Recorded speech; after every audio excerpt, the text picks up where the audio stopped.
শিল্পা বিয়েটা হয়ে গেল, রিসেপশন, বিয়ে সবকিছু শেষ। এখন মন খারাপ লাগছে, সবকিছু শেষ।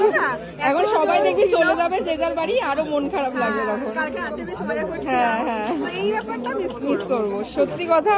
খুব মজা করলাম, দারুণ এনজয় করেছি, সিরিয়াসলি পুরো নিজের লোক বাড়ির মতন এনজয় করেছি, খুব ভালো লেগেছে। ভাবছিলাম বিয়েটা যদি 7 দিনের জন্য হতো।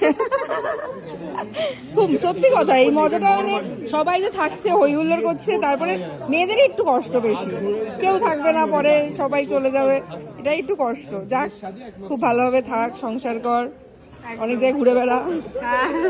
মা দুর্গা লাগছে, মা দুর্গা। ব্যাস, সত্যি ভালো লাগে, আমি ওই জন্য বারবার বলছি। কতবার যে বললো, গাড়ি থেকে বলেই যাচ্ছি।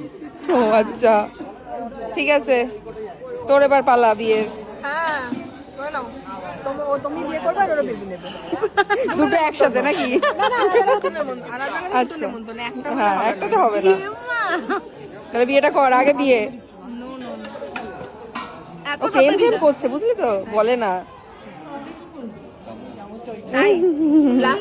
হ্যাঁ হ্যাঁ হ্যাঁ হ্যাঁ, একদমই। ঠিক আছে গাইস, তোর বিয়েটাও দেবো, শিল্পাও ভালো থাকুক, সুখে থাকুক।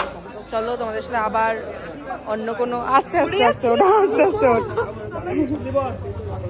ওই যে বর ব্যস্ত, বর ব্যস্ত। চলো গাইস, টাটা।